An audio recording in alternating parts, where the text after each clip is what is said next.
Le lactate, c'est la tendance du moment.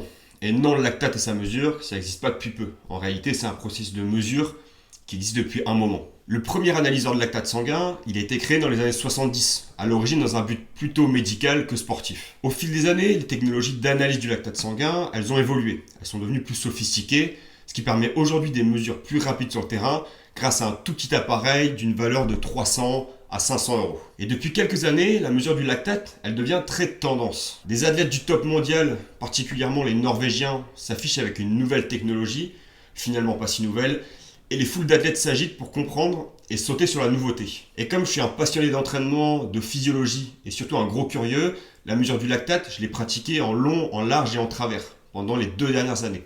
J'ai cherché toutes les infos possibles et je vais donc te faire un bilan de tous ces tests et recherches. Je vais t'expliquer d'abord qu'est-ce que le lactate, pourquoi mesurer le lactate sanguin, que en tirer et pourquoi ces athlètes du top mondial l'utilisent tant au quotidien. Pour créer du mouvement, il te faut une contraction musculaire. Nager, pédaler, courir sont après tout qu'une accumulation de contractions musculaires. Pour créer des contractions, donc des mouvements, les muscles ils ont besoin d'ATP, d'adénosine triphosphate. La création du carburant de la contraction musculaire, l'ATP, elle est dépendante de substrats énergétiques, les glucides, les lipides et dans une moindre mesure les protéines. Les glucides sont une source d'énergie facilement disponible. Pour simplifier au maximum, on parle d'un processus où on utilise le sucre pour créer de la contraction musculaire. Et le lactate, c'est en fait un sous-produit de la glycolyse. Lorsque tu vas créer une contraction musculaire, un mouvement, le simple fait de cliquer sur cette vidéo ou de respirer va créer chez toi une production de lactate et des niveaux plus ou moins élevés selon l'intensité de ce que tu fais bien entendu. Donc non, le lactate il n'est pas produit uniquement en situation d'anaérobie comme on pourrait l'entendre et je vais le prouver directement.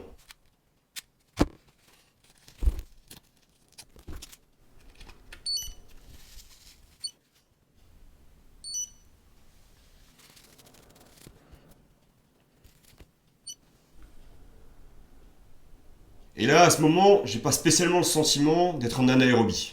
Et j'aimerais en profiter pour faire un petit aparté sur la confusion acide lactique et lactate. Ça a été démontré via des travaux depuis près de 70 ans que la présence d'acide lactique elle est inexistante dans les systèmes vivants. Si de l'acide lactique est présent dans ton corps, c'est que t'es mort. Et si t'es mort, courir, rouler ou nager, tu peux me croire, c'est pas un truc ultra courant. Et donc, puisque pas de présence d'acide lactique, certains n'avaient plus de cause à la fatigue. On ne pouvait plus pointer du doigt l'acide lactique comme cause, alors ils ont utilisé le lactate. Sauf que non, toujours faux. Le lactate, il est corrélé à la fatigue. C'est un témoin, mais absolument pas la cause. Par exemple, lorsqu'un effort est intense, tu transpires de plus en plus. Est-ce que la transpiration, c'est la cause de la fatigue? Eh ben non. Elle est juste corrélée avec l'intensité, donc la fatigue. Il faut bien faire la distinction entre cause et corrélation, car c'est souvent la base de beaucoup d'incompréhension. La fatigue, elle est en réalité multifactorielle, mais c'est pas le sujet de cette vidéo, je vais pas m'étaler là-dessus. Donc une fois le lactate créé, celui-ci n'étant absolument pas un déchet, il est réutilisé, recyclé à d'autres fins. Il peut être réutilisé directement dans le muscle, au sein de la mitochondrie, ou il peut être transporté dans le sang afin d'être mis à disposition à d'autres fins. D'ailleurs, en parlant de transport dans le sang, j'espère que tu fais la connexion. La mesure du lactate sanguin, transport dans le sang. Et oui, car quand tu mesures le lactate via un analyseur comme je viens de le faire juste avant, tu ne mesures pas le lactate produit. Comme tu l'as vu, une partie est directement utilisée au sein de la mitochondrie. Quand l'intensité monte, la production de lactate également, mais pas nécessairement le lactate sanguin. T'as vu la mesure que j'ai prise tout à l'heure? T'as vu cette valeur de 1 millimol? Et bien en pédalant à 260 watts, j'obtiens la même valeur. Est-ce que être assis sur cette chaise, c'est aussi intense que de pédaler à 260 watts? Ben, j'en ai pas l'impression. Est-ce que je produis plus de lactate à 260 watts qu'au moment où je te parle? Bah bien sûr que oui. Mais est-ce que j'obtiens pour autant plus de lactate sanguin? Eh ben comme tu l'as vu, non. Simplement car tu vas mesurer le lactate sanguin. En clair, simplement le lactate excédent qui est mis à disposition à d'autres fins, mais pas la production totale. Et là tu te dis, le lactate c'est pas la cause de la fatigue. En fait, c'est utile. Et de plus, j'ai qu'une partie des valeurs, juste la valeur sanguine. Alors à quoi ça sert de le mesurer? Eh ben ça, c'est ce que je vais t'expliquer par la suite. L'analyse du lactate sanguin, elle repose majoritairement sur l'interprétation. Car comme tu l'as vu, on obtient une donnée, mais pas la vue d'ensemble. En fait, on essaie de voir ce qui se passe dans la pièce en regardant par la serrure. On voit pas tout, on interprète. On utilise par exemple cette valeur sanguine pour créer des repères métaboliques. Et ces repères, tu les connais. En fait, ce sont les fameux seuils. Le seuil numéro 1 et le seuil numéro 2. Le seuil numéro 1, en fait, il est évalué par la première élévation du lactate sanguin. Dans mon exemple perso, mon lactate à 200, puis 220, puis 240 jusqu'à 260, 270 watts. Il va rester entre 1,8 et 1 millimol. Mais une fois arrivé à 280, la valeur elle va monter à 1,4, 1,5. Et on observe une première élévation. Le premier seuil, il est atteint. Oublie donc les histoires de premier seuil à 2 millimoles, les valeurs, elles sont individuelles. Le seuil numéro 2, quant à lui, il a beaucoup de théorie. Mais je t'invite à retenir la notion de MLSS, ou Maximal Lactate Steady State. En clair, à une certaine intensité, ton lactate il reste stable dans le temps. Toujours pour mon cas perso, à 300 watts, puis à 330, mon lactate il va rester entre 2,5 et 3 millimoles. Jusqu'à atteindre une forme de fatigue après 1 heure à 1 heure et demie, où je vais faiblir et devoir arrêter ou ralentir, mais en gardant cette valeur stable à 2,5-3 millimoles. En revanche, si je passe à 350 watts, après 5 minutes, je serai probablement à 3 millimoles, puis 5 minutes plus tard 3,5, 10 minutes plus tard 4,5, etc. Ici, mon lactate sanguin, il est plus stable, il est en hausse. J'ai donc dépassé ce MLSS. Le second seuil, il serait traduit comme l'intensité la plus haute, à laquelle ton lactate reste stable dans le temps. Et en fait, on va pouvoir déduire certaines choses. Par exemple, on sait que la première hausse du lactate, elle est en relation avec le fat max, soit ton intensité à laquelle tu utilises un maximum de graisse. Ce premier seuil, il va être corrélé avec potentiellement tes allures sur course longue distance. Le second seuil, lui, il va être corrélé avec des allures de course, ta performance sur les épreuves de 45 minutes à 2, 3, voire 4 heures. Tu peux finalement faire des corrélations, comprendre et interpréter des choses, mais tu peux pas vraiment associer les valeurs de lactate à des temps de soutien précis, par exemple. Un athlète A va avoir ses allures Ironman au premier seuil, un athlète B plutôt ses allures half, car bien d'autres facteurs entrent en jeu. Te dire qu'à XX millimoles, tu vas pouvoir tenir XX minutes, en fait c'est un mensonge. Et pourquoi les Norvégiens ils utilisent tant cette mesure à l'entraînement?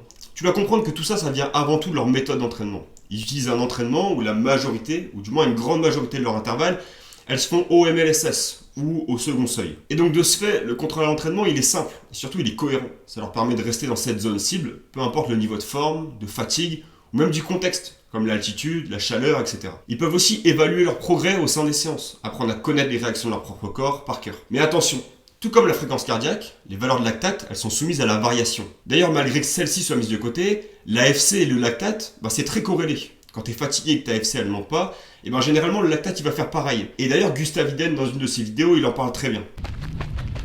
What are you controlling the pace of? Or intensity? This is uphill and gravel and stuff. The intensity now with altitude and uphill and gravel is with heart rate. So it's not the most scientific, but for me it's a really good correlation between lactate and heart rate, and also I know my body quite well, so the heart rate is a good indicator. Cette mesure au quotidien, elle vient avant tout de leur méthode. Mais est-ce que c'est utile de contrôler si tu pratiques par exemple un entraînement très polarisé? Eh bien, au sein de tes entraînements, pas vraiment. Le contrôle du lactate sanguin, au-dessus du second seuil, il va pas te donner des informations très intéressantes. C'est donc pas une bonne métrique de contrôle et ça te permet pas vraiment d'ajuster ta séance. Le contrôle du lactate, il va être dans ce cas utile lors d'une phase de test pour évaluer des progrès, des évolutions métaboliques, des repères comme les deux seuils. L'analyse du lactate te donne donc une information qui, bien interprétée, va t'aider à comprendre un ensemble de choses. Mais elle ne te donnera pas la vérité absolue. D'ailleurs, aucun test te le donnera. Et j'aimerais revenir sur cette méthode utilisée par les Norvégiens. Car crois-moi, j'ai lu absolument tout ce qui est trouvable à ce sujet, j'ai fouillé les Strava, les articles, les vidéos et les interviews. Cet entraînement au seuil, ou bien cette majorité d'entraînements d'intervalles faits au seuil, répond à leurs besoins, mais pas aux besoins de tous. Pour comprendre, pour être performant en sport d'endurance, tu as besoin de principalement 3 facteurs. La VO2 max, l'économie, les seuils. Et je vais te schématiser ça par une maison. Le toit, ça correspond à la VO2 max, ce qu'on pourrait qualifier de potentiel maximum, la consommation d'oxygène la plus haute. Et le plafond, lui, correspond au seuil numéro 2. On le sait, la VO2 max, elle est en partie déterminée génétiquement. Mais pas que. Commence pas à me dire que si tu progresses pas, c'est de la faute à la génétique, etc. Non, c'est juste toi et ton entraînement. Cette VO2 max, elle est bien sûr entraînable, et un travail long terme peut te permettre une très importante hausse. Mais cependant, des valeurs comme 80, 85 ou même 90 de valeur de VO2 max, c'est pas donné à tout le monde. Et c'est le genre de données que Christian et Gustave affichent. Donc ils ont déjà une VO2 ou un toit très haut. Il leur reste plus qu'à pousser au maximum les seuils et l'économie. Mais Roger qui a une PMA à 200 watts, est-ce que lui il a besoin de chercher à pousser son second seuil à son maximum, alors que potentiellement ces valeurs à haute intensité ont une marge de progrès énorme et entraînerait avec elle ce second seuil vers le haut. Désolé, je t'appelle Roger, j'ai rien contre toi, ni contre les athlètes qui ont 200 watts de PMA, qu'on soit clair. Mais toi qui me regarde, est-ce que c'est ce dont tu as besoin? À toi de le déterminer, mais si c'est pas le cas, faire tous tes intervalles au seuil et contrôler le lactate à chaque séance d'intervalle, c'est pas forcément la bonne voie. Donc pour conclure, est-ce que la mesure du lactate sanguin, c'est le gold standard? Non. En fait, elle peut te donner beaucoup d'informations intéressantes, mais d'autres systèmes peuvent le faire, comme le concept de l'intensité critique, ou encore mieux, en associant les deux. Pourquoi les Norvégiens, ils mesurent tant leur lactate à l'entraînement? Car cette mesure, elle correspond à leur système d'entraînement. Ça leur convient personnellement. J'espère que par cette vidéo, j'aurai réussi à t'éclairer à ce sujet. D'autres vidéos sont à venir. Si ça t'intéresse, tu peux t'abonner. Et si tu le fais pas, j'espère que tu vas faire une grosse hypo sur ta prochaine course. Salut!